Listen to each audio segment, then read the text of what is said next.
এই মেসির আশা অনেকদিন আগে ঠিক করেছিল একটা ব্রোকার শতদ্রুব, অনুমোদন দিয়েছেন মুখ্যমন্ত্রী, পুলিশ মন্ত্রী মমতা ব্যানার্জি।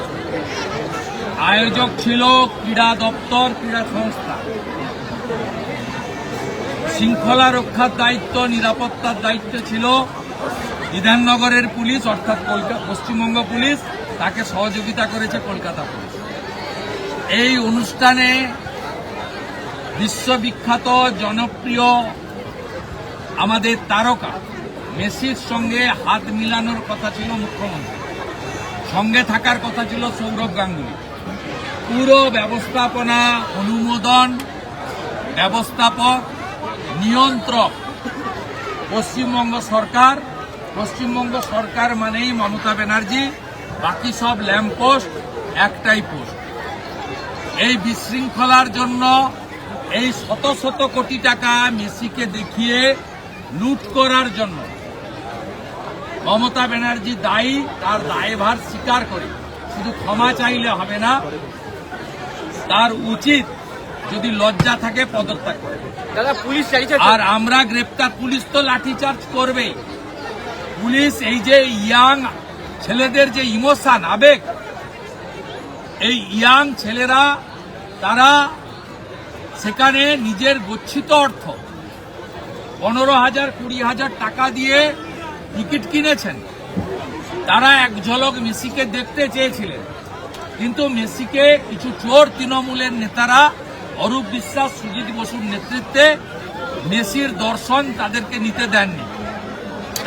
তাদের প্রতিবাদ স্বাভাবিক, জলের বোতল আনতে দেননি, কিন্তু ভিতরে তৃণমূলের চোরেরা জল বিক্রি করেছে। 20 টাকার বোতল 100 টাকা করে বিক্রি করেছে, 20 টাকার চাউমিন 150 টাকা করে বিক্রি করেছে, 10 টাকা চিপসের প্যাকেটকে 200 টাকা করে নিয়েছে। ভিতরে এই যে অসংখ্য হাজার হাজার জলের বোতল, গেটে পুলিশ জলের বোতল আটকানোর পরে ভিতরে জলের বোতল দিল কে? স্টলগুলো কারা দিয়েছিল?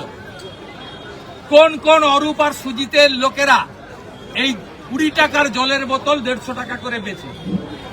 তৃণমূলের চুরি সংস্কৃতির আরেকটা নমুনা আজকে।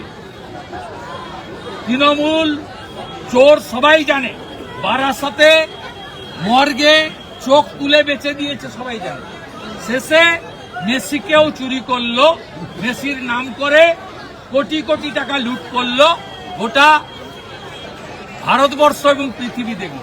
মেসি এলে ইন্টারন্যাশনাল খবর হয়। এবং আমি আজকে বলছি যে মমতা ব্যানার্জি আমাদের মহাকুম্ভকে নিয়ে ব্যঙ্গ করেছিলেন।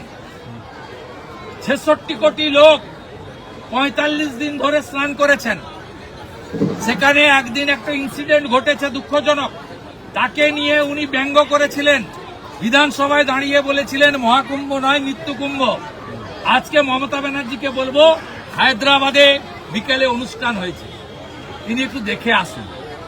আগামীকাল দিল্লি মুম্বাইতে হবে, একটু দেখে আসুন। আসল কথা, এত পাপ করেছে, মেসিকে দিয়ে খেলা হবে বলাতে গেছিল, উল্টো খেলা হয়ে গেছে।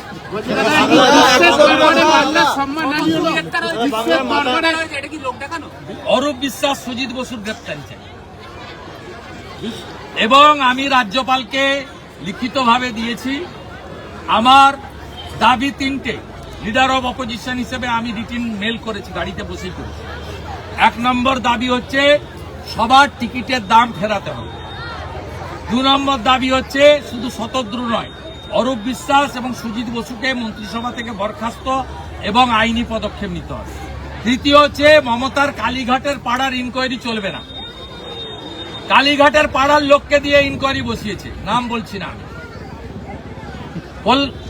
সিটিং জাজকে দিয়ে সিট বানিয়ে কলকাতা পুলিশকে বাইরে রেখে ইনভেস্টিগেশন করতে হবে। এবং আপনি নিশ্চিন্ত থাকুন, যা ব্যবস্থা নেওয়ার দরকার আমি নেব। প্রতারিত দর্শকদের পাশে বিজেপি এবং ভারত বিরোধী দলনেতা আছে। কি করে কান ধরে টাকা আদায় করতে হয় আমি জানি, আমার সে বিদ্যা বুদ্ধি আছে, সেটা করে আমি জানি। দরবারে কি বাংলার সম্মানহানি হলো আজকের এই ঘটনা? বিশ্বের দরবারে যারা বলতো মমতা বাংলার গর্ব, আজকে তারা বলছে মমতা বাংলার গর্ব। আমাদের ভিডিও ভালো লাগলে লাইক এবং শেয়ার করুন। কমেন্ট সেকশনে গিয়ে জানান আপনাদের মতামত। আরও ভিডিও পেতে আমাদের চ্যানেল সাবস্ক্রাইব করুন এবং প্রতি মুহূর্তে খবরের আপডেট পেতে প্রেস করুন বেল আইকন।